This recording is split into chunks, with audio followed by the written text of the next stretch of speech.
बिस्मिल्लाहिर्रहमानिर्रहीम, अस्सलाम वालेकुम। डियर स्टूडेंट्स, उम्मीद है कि आप सब खैरियत से होंगे। My name is Adeel Mehboob, I am your computer teacher. आज की इस वीडियो में हम पढ़ने वाले हैं setting the output and source directories वाला टॉपिक। इससे प्रीवियस लेक्चर में हमने पढ़ा कि किस तरह से सी लैंग्वेज के प्रोग्राम को हम डेवलप करते हैं, बनाते हैं टर्बो C++ के अंदर। और आज के लेक्चर में हम पढ़ेंगे कि जो आउटपुट डायरेक्टरीज हैं, जहाँ पर हमारी डिफरेंट फाइल्स सेव होती हैं, उनको किस तरह से सेट करते हैं, उनको अपनी मर्ज़ी से किस तरह से चूज़ करते हैं, सेलेक्ट करते हैं।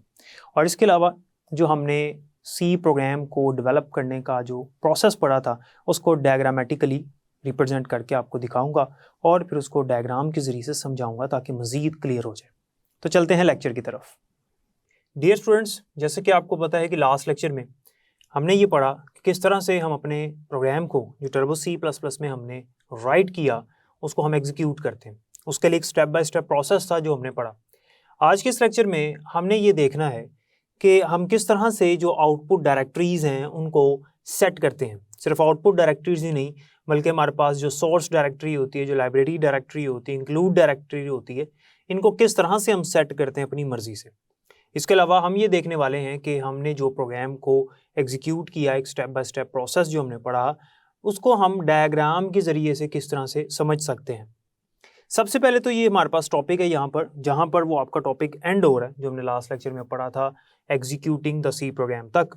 उसके बाद एक टॉपिक है जिसका नाम है setting the output and source directories. यहाँ पर एक वर्ड यूज़ हो रहा है डायरेक्टरीज का। तो सबसे पहले ये समझना ज़रूरी है कि डायरेक्टरी किसको कहते हैं। डियर स्टूडेंट्स, याद रखिएगा, ये जो वर्ड है डायरेक्टरी का, डायरेक्टरी कहते हैं फोल्डर को। आसान अल्फाज में आपको समझाया है, डायरेक्टरी किसे कहते हैं, फोल्डर को कहते हैं।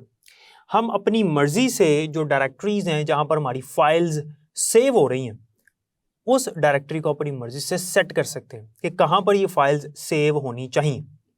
कौन कौन सी फाइल्स सेव होती हैं, सबसे पहले तो ये समझते हैं। देखें, हमारे पास एक फाइल होती है सोर्स फाइल, उसके लिए भी कोई डिफ़ॉल्ट डायरेक्टरी सेट होती है। डिफ़ॉल्ट से मुराद है कि जहाँ पर बाय डिफ़ॉल्ट वो सेव कर लेता है उस फाइल को। अगर हम कोई डायरेक्टरी सेट नहीं करते तो वो अपनी मर्जी से कौन सी डायरेक्टरी यानी कौन से फोल्डर में उसको सेव करता है। इसके अलावा हमारे पास एग्जीक्यूटेबल फाइल होती है। एग्जीक्यूटेबल फाइल कहाँ पर जाकर सेव होनी है। इसके अलावा हमारे पास ऑब्जेक्ट फाइल होती है कि ऑब्जेक्ट फाइल कहाँ पर जाके सेव होनी है। तो जो डिफरेंट फाइल्स हैं ये कहाँ कहाँ पर सेव होती हैं, ये बाय डिफ़ॉल्ट सेटिंग हुई होती है। लेकिन अगर हम चाहें अपनी मर्ज़ी से इनको पाथ देना यानी इनकी डायरेक्टरी सेट करना, तो हम वो भी कर सकते हैं। वो किस तरह से करते हैं वो देखते हैं। याद रखिएगा कि जो डिफ़ॉल्ट पाथ होता है for executable and object files, यानी वो फाइल जो एग्जीक्यूटेबल होती है, जो कि लिंकिंग करने के बाद प्रोड्यूस होती है। ये बात आपको याद होना चाहिए लिंकिंग से क्या मुराद है। वैसे हम इस डायग्राम में इसका रिकैप देख लेंगे इंशाल्लाह। तो जब हम लिंकिंग करते हैं और एक एग्जीक्यूटेबल फाइल क्रिएट होती है, वो जो एग्जीक्यूटेबल फाइल है और कंपाइलिंग के बाद जो ऑब्जेक्ट फाइल बनती है, ये दोनों फाइल्स कहाँ पर बाय डिफ़ॉल्ट सेव होती हैं। बाय डिफ़ॉल्ट से मुराद है कि अगर हम उनको पाथ नहीं बताते तो वो बाय डिफ़ॉल्ट कहाँ पर सेव करते हैं। तो इन फाइल्स को सेव किया जाता है, एक TC के नाम से फोल्डर होता है जहाँ पर हमारा टर्बो C++ सॉफ्टवेयर इंस्टॉल्ड है, उसमें एक TC के नाम से फोल्डर होगा। इसका मतलब होता है टर्बो C। TC के नाम से एक डायरेक्टरी होती है, उसके अंदर एक सब डायरेक्टरी होती है यानी एक सब फोल्डर होता है, यानी फोल्डर में फोल्डर जो होता है, यानी डायरेक्टरी के अंदर एक डायरेक्टरी है, उसको सब डायरेक्टरी कहते हैं। एक और डायरेक्टरी है जिसका नाम है बिन, इसमें जाकर हमारी एग्जीक्यूटेबल और ऑब्जेक्ट फाइल्स सेव हो जाती हैं बाय डिफ़ॉल्ट, यानी ऑटोमेटिकली यहाँ पर सेव हो जाती हैं अगर हम उसको पाथ स्पेसिफाई नहीं करते तो।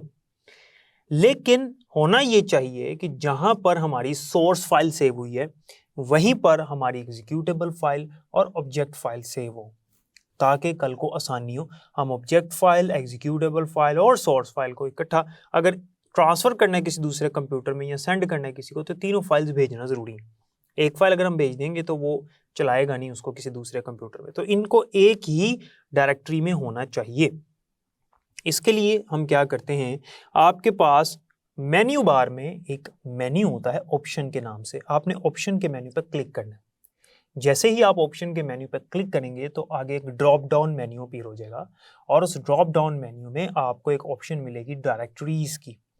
जब आप डायरेक्टरीज के ऊपर क्लिक करेंगे तो आपको वहाँ पर इंक्लूड डायरेक्टरीज नज़र आएंगी, आपको लाइब्रेरी डायरेक्टरीज नज़र आएंगी, आपको आउटपुट डायरेक्टरीज नज़र आएंगी और आपको सोर्स डायरेक्टरीज नज़र आएंगी। आप यहाँ से एक एक करके इन डायरेक्टरीज को सेट कर सकते हो कि आपकी सोर्स डायरेक्टरी क्या होनी चाहिए, जहाँ पर सोर्स फाइल सेव होनी, आपकी जो आउटपुट डायरेक्टरी है वो कहाँ पर होनी चाहिए, आपकी इंक्लूड डायरेक्टरी कहाँ पर होनी चाहिए, लाइब्रेरी डायरेक्टरीज कहाँ पर होनी चाहिए जहाँ पर लाइब्रेरी फाइल सेव होती है। तो ये सारी डायरेक्टरीज आपने वहाँ से सिलेक्ट करने के बाद चूज़ कर लेनी है और इनको कोशिश करना है कि किसी एक ही डायरेक्टरी में सब फाइल्स को आप सेव करो। तो जब एक डायरेक्टरी सब के लिए आप सेव कर लोगे तो कल को जब आप प्रोग्राम को एग्जीक्यूट करोगे, स्टेप बाय स्टेप उसको चलाओगे प्रोग्राम को, तो यानी सबसे पहले आपने क्रिएट किया, फिर सेव किया, कंपाइल किया, लिंकिंग और फिर एग्जीक्यूटिंग आपने की, तो इस दौरान जितनी फाइल्स क्रिएट होती चली जाएंगी वो एक ही डायरेक्टरी में यानी एक ही फोल्डर में सेव होंगी। इससे कल को आपको भी फ़ायदा होगा इंशाल्लाह। इसके बाद जब हम आउटपुट डायरेक्टरी सेव कर लेते हैं, जो हमारे पास आउटपुट डायरेक्टरीज हैं या जो बाकी डायरेक्टरीज हैं, उनको सेट करने के बाद जब फाइल्स वहाँ पर सेव कर लेते हैं तो फिर उससे कल को हम उन तमाम फाइल्स को कॉपी करके किसी भी कंप्यूटर में लेकर जा सकते हैं, वहाँ पे वो उसको चला देगा। डियर स्टूडेंट्स, अब आते हैं इस डायग्राम की तरफ। जो डायग्राम हमने समझनी है, इस डायग्राम में वही प्रोसेस समझाया है, step by step process for developing a C program in turbo C++, जो हमने प्रीवियस लेक्चर में पढ़ा कि जिसमें सबसे पहले प्रोग्राम को हम राइट करते हैं, उसको सेव करते हैं, उसको कंपाइल करते हैं, उसको लिंक करते हैं, फिर उसके बाद एग्जीक्यूट करते हैं। यही स्टेप बाय स्टेप प्रोसीजर हम पढ़ने वाले हैं इस डायग्राम की मदद से, इसको समझने वाले हैं इस डायग्राम की मदद से। उसकी वजह यह है कि कोई भी चीज़ अगर डायग्रामेटिकल रिप्रेजेंटेशन में हो यानी पिक्टोरियल रिप्रेजेंटेशन में हो तो उसको समझना ज़्यादा आसान होता है। सो यहाँ पर इस डायग्राम को आप समझेंगे, इससे आपको वो पुराना कॉन्सेप्ट और पुराना जो टॉपिक था वो रिकॉल भी हो जाएगा, जो प्रीवियस 2 लेक्चर्स में आपने सीखा कि developing a C program step by step approach. ये उस टॉपिक का नाम है कि how to develop a C program in turbo C++। Turbo C++ में हम प्रोग्राम को कैसे डेवलप करते हैं। तो इसमें सबसे पहला जो काम हम करते हैं वो क्या है, you enter the program and save it as source file. आपने एक प्रोग्राम एंटर किया एडिटर में, टर्बो C++ में जो एडिटर है उसमें प्रोग्राम को टाइप किया, उस प्रोग्राम को एंटर किया और उसके बाद आपने उसको सेव कर दिया as a source file. Source file क्यों? क्योंकि अभी हमारा प्रोग्राम है हाई लेवल लैंग्वेज में, इंग्लिश में। तो जो फाइल हाई लेवल लैंग्वेज की होती है यानी वो प्रोग्राम जो हाई लेवल लैंग्वेज में लिखा हुआ है तो वो जो फाइल है उसको सोर्स फाइल कहेंगे। और याद रखिएगा, ज़रूरी नहीं सी लैंग्वेज, C++ लैंग्वेज हो, C# हो, कोई भी दूसरी लैंग्वेज हो। मिसाल के तौर पे बेसिक लैंग्वेज, ये भी हाई लेवल लैंग्वेज है, कोबोल है, पास्कल है, लिस्प है, विजुअल बेसिक है, जावा है, ये जितनी भी लैंग्वेजेस हैं इनके जो प्रोग्राम्स हम राइट करते हैं वो जाहिर सी बात है इंग्लिश में होंगे क्योंकि ये सब हाई लेवल लैंग्वेजेस हैं। तो हाई लेवल लैंग्वेज का जो प्रोग्राम है वो सोर्स प्रोग्राम कहलाता है और वो जो फाइल है उसको सोर्स फाइल कहते हैं। तो हम चूंकि यहाँ पर बात करें सी लैंग्वेज की, तो हम जो सी लैंग्वेज का प्रोग्राम बनाकर सेव करेंगे वो सोर्स फाइल के तौर पर सेव हो जाएगी। तो एक फाइल क्रिएट हो जाएगी और वो फाइल जो है वो कौन सी होगी, सोर्स फाइल होगी। तो दूसरे स्टेप पे हमारे पास सोर्स फाइल क्रिएट हो गई। जब सोर्स फाइल यहाँ पर क्रिएट हो गई उसके बाद हमने क्या किया, नंबर 3 पे हमने किया था कंपाइलिंग। यहाँ पर कंपाइलिंग जब हम करेंगे ना तो compiler attempts to translate source file. Compiler source file को ट्रांसलेट करने के लिए अटेम्प्ट करेगा उसको ट्रांसलेट करना, यानी उस फाइल को कन्वर्ट करेगा 0-1 के अंदर यानी बाइनरी लैंग्वेज के अंदर। क्योंकि कंपाइलिंग का मतलब ये होता है कि वो ट्रांसलेट कर रहा है हाई लेवल लैंग्वेज से लो लेवल लैंग्वेज में, यानी converting source file into object file. अगर कंपाइलिंग के दौरान सिंटैक्स एरर्स हुए प्रोग्राम के अंदर, एक या एक से ज़्यादा, तो फेलियर हो जाएगी। फेलियर की तरफ आ जाएगा, इधर नहीं जाएगा, इस तरफ आ जाएगा। फेलियर में इधर आना और अगर सक्सेस हो जाता है तो फिर इस तरफ आना। तो फेलियर जब हो जाएगी तो यहाँ पर लिस्ट ऑफ एरर्स हमें दिखाएगा कि भाई ये एरर्स हैं, इन एरर्स को पहले रिमूव करो। लिस्ट ऑफ एरर्स आएगी हमारे पास, हम क्या करेंगे, डिबगिंग करेंगे। Debugging basically is a process of finding and removing errors from the program. Program में से एरर्स को फाइंड करना और उनको रिमूव करना, ये प्रोसेस डिबगिंग का कहलाता है। तो हम क्या करेंगे, यू करेक्ट सिंटैक्स एरर्स। हमने सिंटैक्स एरर को करेक्ट किया, उसके बाद रिवाइज्ड सोर्स फाइल, जब हमने सिंटेक्स एरर्स को करेक्ट कर लिया तो फिर एक नई सोर्स फाइल बनेगी, रिवाइज हो जाएगी, यानी उसी के अंदर चेंजिंग्स कर दी ना हमने, तो एक रिवाइज्ड सोर्स फाइल बन जाएगी। उसके बाद दोबारा से कंपाइलर अटेम्प्ट करेगा उसको सोर्स फाइल से ऑब्जेक्ट फाइल में कन्वर्ट करने के लिए। अगर इस बार फिर फेलियर आई तो फिर वो लिस्ट ऑफ एरर्स दिखाएगा और फिर उसके बाद हम उसको रिमूव करेंगे और फिर रिवाइज्ड सोर्स फाइल बन जाएगी, न्यू सोर्स फाइल, और फिर वो उसको कंपाइल करने की कोशिश करेगा। ये फेलियर वाला प्रोसेस चलता रहेगा जब तक प्रोग्राम जो है वो सिंटेक्स एरर फ्री नहीं हो जाता, यानी सिंटेक्स एरर उसमें से रिमूव अगर नहीं होते तो ये वाला प्रोसेस चलता चला जाएगा। ये एक साइकिल है और ये तब रुकेगा जब कंपाइलर ने ट्रांसलेट किया और कोई सिंटेक्स एरर उसको नहीं मिला। जब सिंटेक्स एरर नहीं मिलेगा तो एक न्यू ऑब्जेक्ट फाइल बन जाएगी। ऑब्जेक्ट फाइल से क्या मुराद है? ऐसी फाइल जिसमें प्रोग्राम है 01 के अंदर। तो 01 में कन्वर्ट करना यही प्रोसेस कहलाता है कंपाइलिंग। तो कंपाइलिंग जब सक्सेसफुली हो जाएगी तो फिर एक न्यू ऑब्जेक्ट फाइल बन जाएगी। और ये ऑब्जेक्ट फाइल कब बनी है? ये ऑब्जेक्ट फाइल कब बनी है? जब कंपाइलिंग सक्सेसफुल हो गई। तो जब सक्सेसफुली हमारा प्रोग्राम कंपाइल हो जाएगा तो एक ऑब्जेक्ट फाइल क्रिएट हो जाएगी। ऑब्जेक्ट फाइल जब क्रिएट हो गई, अब हमने क्या किया? उसको लिंक किया। क्यों? क्योंकि ये जो ऑब्जेक्ट फाइल है स्टूडेंट्स, आपको पता है, मैंने लास्ट लेक्चर में भी बताया था कि कंप्यूटर के लिए रीडेबल तो है, क्योंकि इसमें प्रोग्राम मशीन लैंग्वेज में 01 में कंप्यूटर इसको रीड तो कर सकता है, लेकिन कंप्यूटर इसको अंडरस्टैंड नहीं कर सकता जो स्टेटमेंट्स या जो फंक्शंस हमने इसके अंदर लिखे हुए हैं। क्योंकि उन स्टेटमेंट्स की जो डेफिनेशन है, जो डिटेल है, वो कहाँ पर मौजूद है? लाइब्रेरी फाइल्स के, जिनको अदर ऑब्जेक्ट फाइल्स भी कहते हैं। उसके लिए लिंकिंग करना ज़रूरी है।